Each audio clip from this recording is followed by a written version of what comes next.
Good morning. Good morning. Good morning.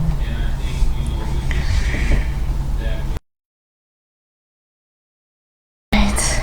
Good morning, you guys. Good morning. Good morning. Welcome, welcome. Hope everybody is doing fine. Woke up nice. It's nice and cloudy, and I did have a little bit of a late wake up today. Hope everybody's doing well. Alright, let's go ahead and begin with a daily message from the Qur'an. Let's see what today has in store. Alright, let us begin here. In the name of Allah, most gracious, most merciful. Right.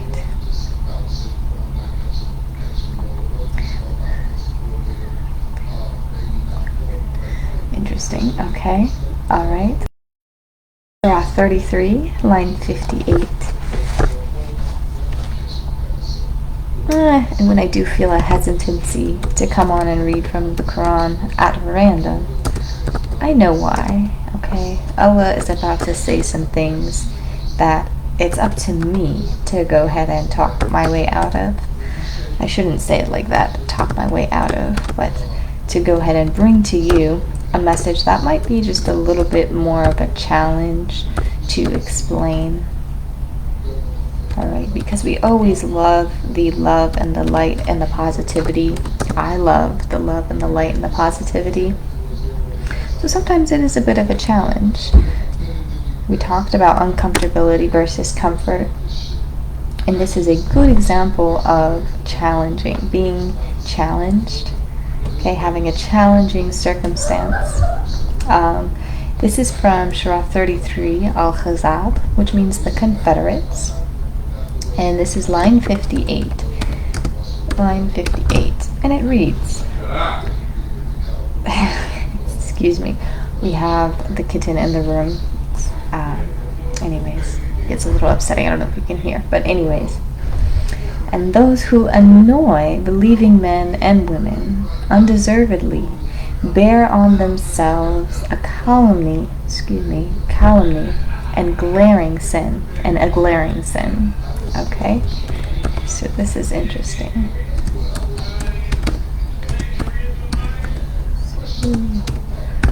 Annoy believing men women. Believing men and women undeservedly.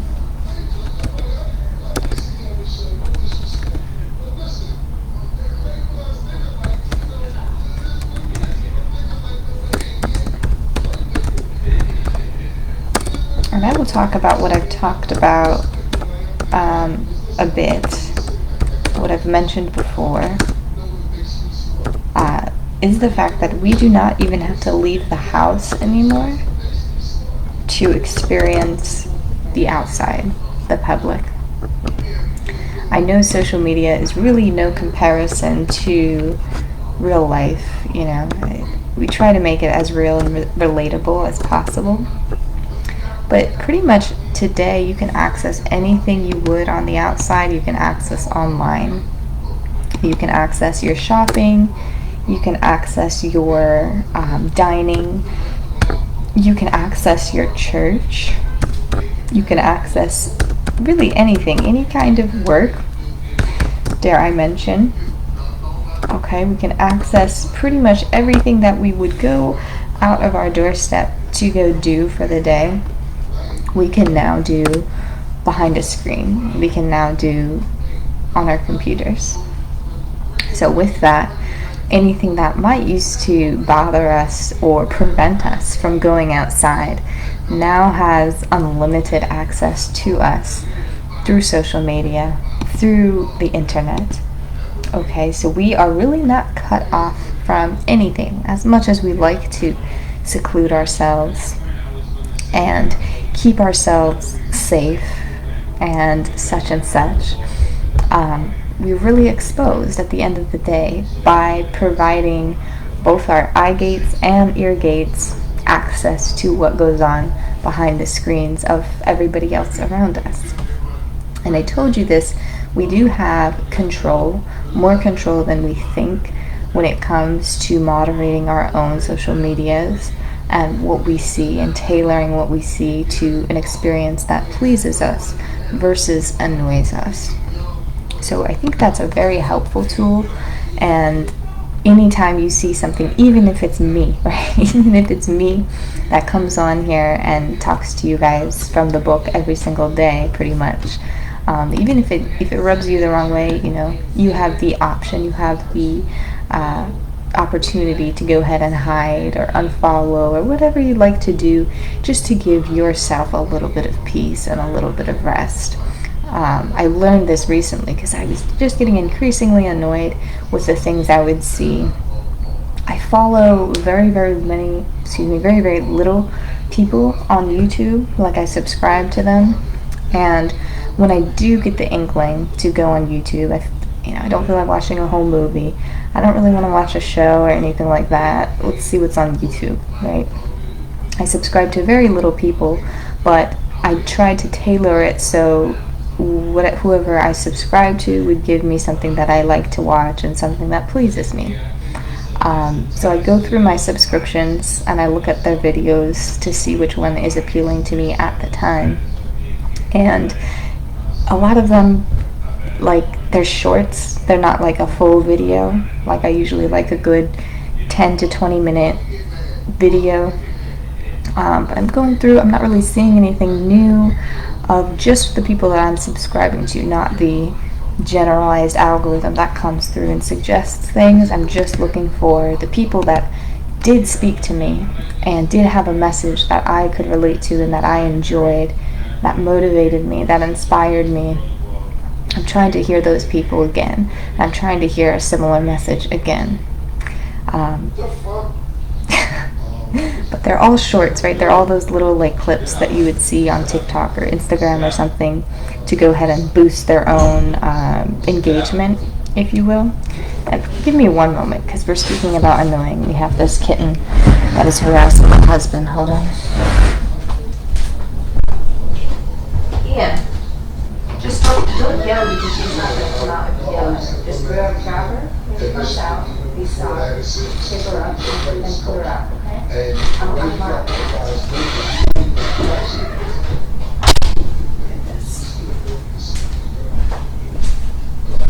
Look at this. You see what's going on? This isn't even the one that's being wild, it's the other one. It's the little girl.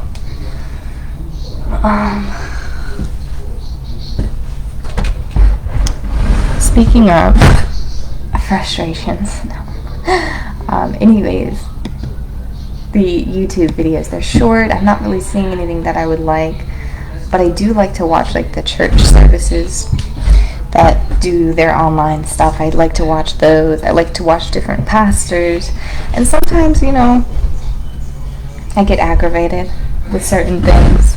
I get offended. And the most harsh weapon that we use today is the unfollow or the unsubscribe. Or honestly, I don't use the dislike. Maybe I should here and there. Actually, even never use that. I've never thought about it like that. I've never been so harsh as to use the dislike button, but I might go ahead and try. But I talked about too another remedy too, besides, you know, tailoring and modifying to see what you want to see, is the as-salam. Okay, if you see something that bothers you, as-salam, bring peace and perfection upon it, so in hopes that it would improve the next time, or in hopes that that person's spirit would become calm and peaceful the next time that you come across that person's spirit.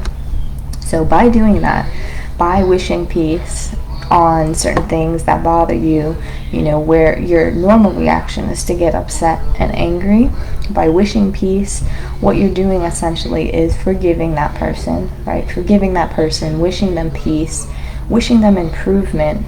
And what does the Lord do to you in return? He grants something of you that maybe bothered somebody, and they wish they could wish peace. He wishes peace upon you for anything that you've done. So as you forgive, the Lord forgives you. And I realize that because during my prayer, when we say the Our Father, right? Our Father who art in heaven, hallowed be thy name. Thy kingdom come, thy will be done on earth as it is in heaven. Give us this day our daily bread, and forgive us our trespasses, as we forgive those who trespass against us. So it can be looked at two ways, that because we forgive others, please forgive us, right? Or as we are literally forgiving others, the Lord immediately, it's almost like a automatic response, right? He almost immediately forgives us as we are forgiving the other people for any wrongs that we might have inflicted. So it's a really great method. Instead of getting upset, instead of getting angry, of course you don't have to subject yourself, right, and keep listening and do all of that. No. You can, as you forgive yourself, or as you forgive the other person, you are also being forgiven for anything that might have occurred before or currently, whatever is going on. You are being forgiven in conjunction, or you are being, you're having peace brought upon you in conjunction with you bringing peace upon somebody else. Okay, I hope that makes sense. That's just a little thing, and I know I've mentioned it before, maybe briefly, but it's a very great tool. And looking again at this verse here, and those who annoy believing men and women undeservedly bear on themselves a calumny and a glaring sin. Okay, so just because we wish peace upon, well, this is the thing too, because a calumny means the making of a false and defamatory statements about someone in order to damage their reputation or to slander. Okay, so yes, that's serious. Okay, that can oftentimes be illegal. I forget what that's called, but yes, I think it's slander, something like that. Anyways, calumny is serious. Okay, and that would become a glaring sin. So if you could actually prevent that for somebody, right, to go ahead and avoid their glaring sin, and you can prevent that for somebody, then the Lord will also prevent it for you in the time that you need it as well. Of course, we talked about revenge. We like to seek revenge. We like to make sure people get their karma and what they deserve. But that doesn't mean you cannot wish peace upon them at the same time. The Lord is very fair and very wise in enacting his retribution and acting things that need to take place. So again, it's one of those things you just give up to him and you trust him with, that he'll go ahead and deal with it. But the best thing you can do is wish peace from your heart upon them, and then wish, peace will come to you as well. Little do you know, okay, with prayer, obviously, with that prayer, with saying that, forgive us our trespasses as we forgive those who trespass against us. Very important line, and I do think about that quite often. So I'm just going to leave you guys with this here.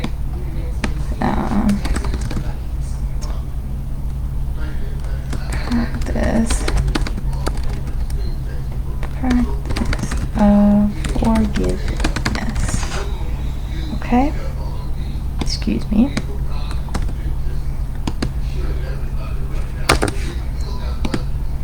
Okay, God bless you guys. I'll leave you here. The time that I have this morning, not enough to do the reading. I didn't actually finish my full transcription, so I'll have to do that before I come on and read it. But thank you guys for listening. I'll talk to you very soon. God bless ya. Bye-bye.